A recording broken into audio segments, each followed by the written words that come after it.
Alright, here we go. World War II in 15 minutes or less. Let me not waste any more time.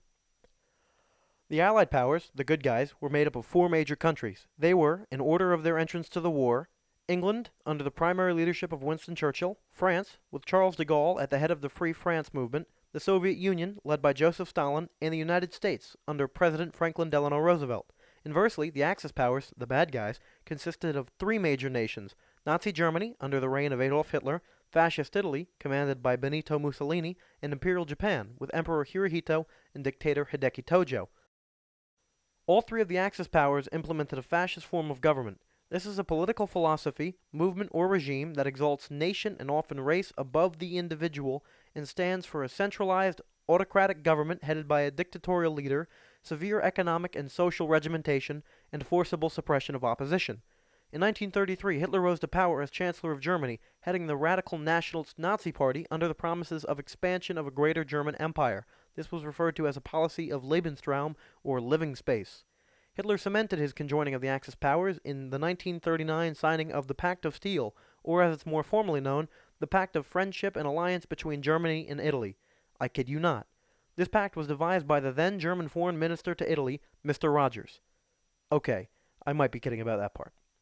On March 12, 1938, Germany initiated Anschluss. This was a forced militarized annexation of Austria by Nazi German forces. While this was in direct violation of the Treaty of Versailles, Britain and France stood by and did nothing.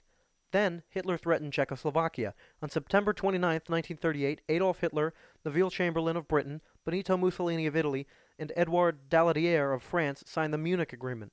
This effectively allowed Germany to annex the northeastern part of Czechoslovakia, the Sudetenland. This proved to Hitler that Britain and France wasn't nothing, and he could keep pushing their buttons. On December 6, 1938, the French-German Non-Aggression Pact was signed in Paris. Then, on March 15, 1939, the German Wehrmacht moved into the remainder of Czechoslovakia. This put stress on the French-German Non-Aggression Pact, as it was in direct violation of the terms set forth by England and France in the Munich Agreement. However, once again, the English and French coincided, allowing Hitler to have his way. Hitler saw another problem.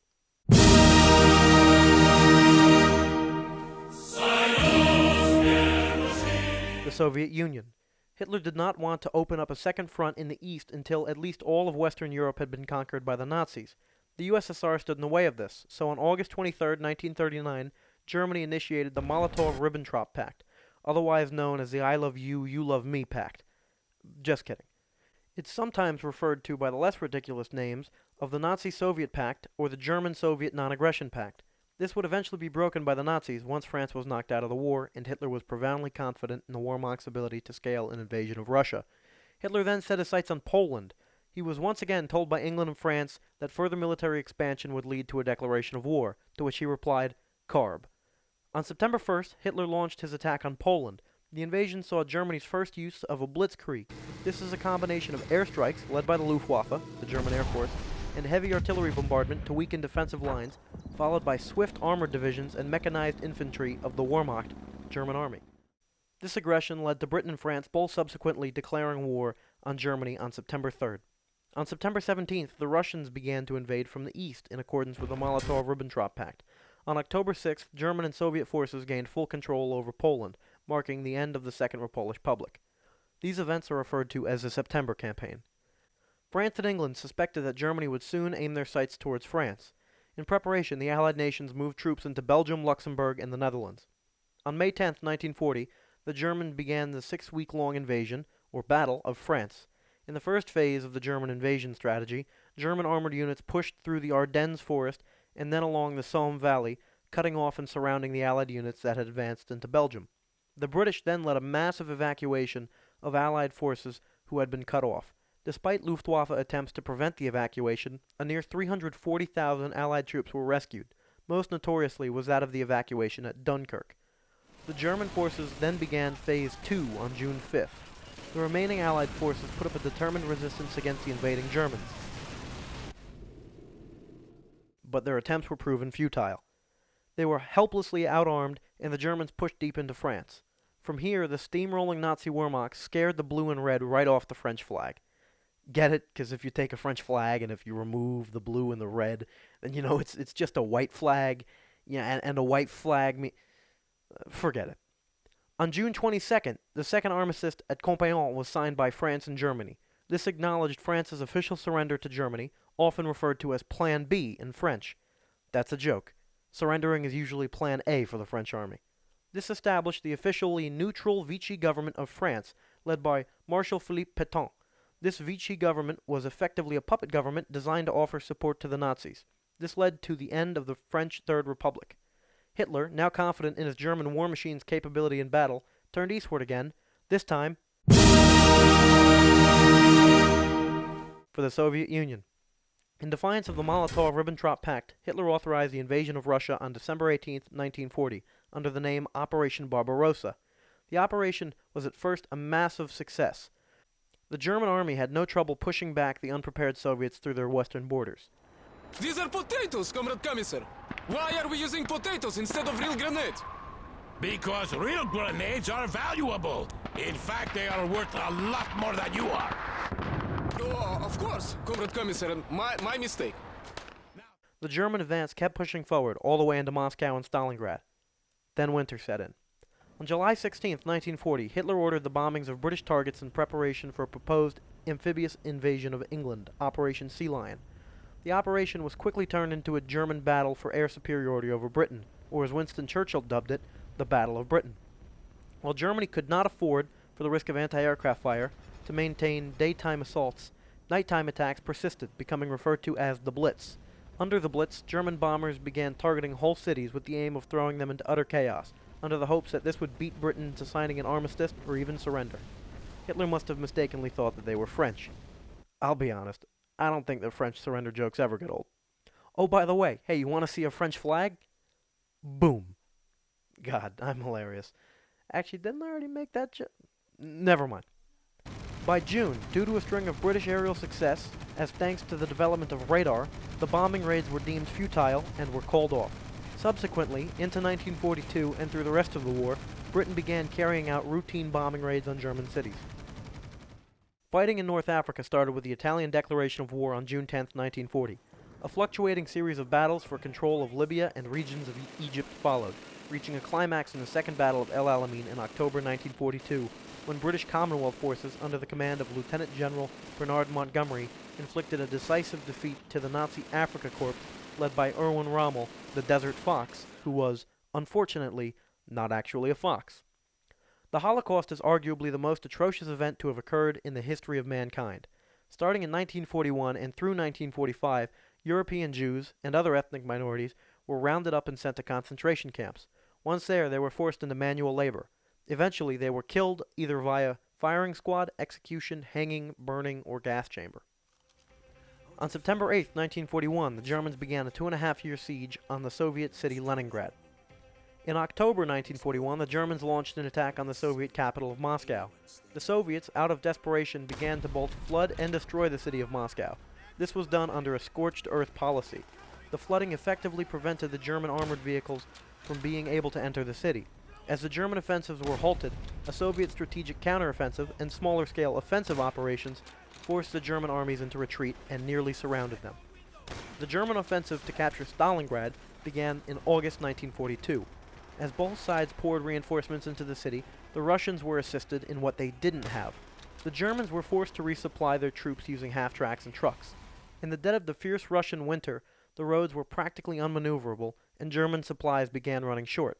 For these same reasons, the Germans were unable to reinforce their troops with armor. On November 19, 1942, the Red Army launched Operation Uranus to overrun the Axis forces on the flanks of the city and surround the Nazi troops within the Stalingrad area, forcing them to surrender. Operation Husky, the Allied invasion of Sicily, began on July 9, 1943.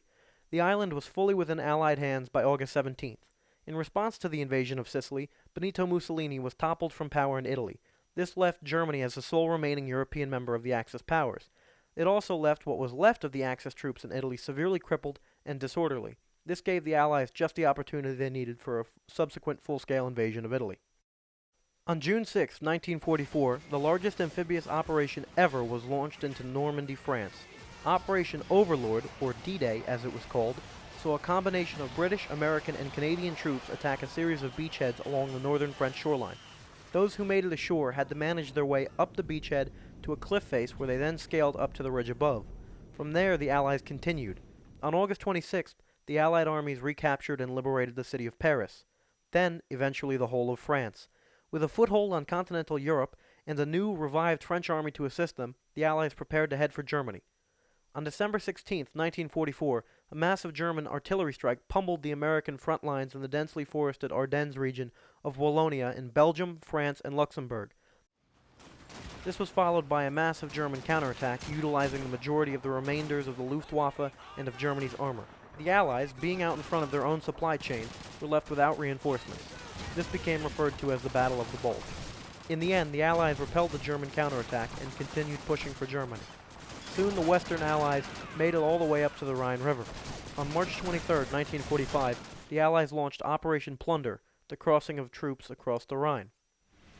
On April 16, 1945, the Soviets attacked Berlin. The Nazis took to desperate measures to hold off their Russian invaders. In true ironic fashion, the Germans went as far as flooding the metro tunnels to prevent the Russian advance. Unlike in Moscow, however, the flooding was futile. Russian troops overwhelmed the German defenses and made their way to the Reichstag, the German parliament building at the heart of Berlin. On April 30th, the Soviets launched an attack on the German parliament building, the Reichstag. At this point, Hitler and many of his senior officers had already committed suicide, unless you happen to be one of those loons who believes we moved to South America. His last known words given to his commanding officers were, "Hey, did you hear about the new French Museum of Military History? It's a pretty cool concept, but all I have on display is a white flag." The building was in Soviet hands by May 2nd, and the Soviet flag was erected in Berlin. On May 8, 1945, Nazi Germany officially surrendered to the Allied powers, marking the end of the Second World War and to the Third Reich. This was celebrated globally as VE Day.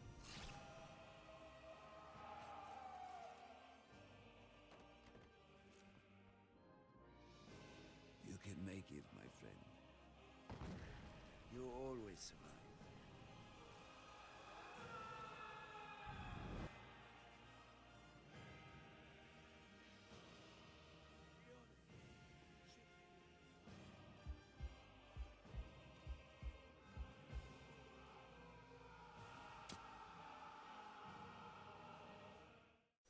At the Potsdam conferences, after Germany's unconditional surrender on May 8, 1945, the Allies divided Occupation Zone Germany into 4 military occupation zones: France in the southwest, Britain in the northwest, the United States in the south, and the Soviet Union in the east.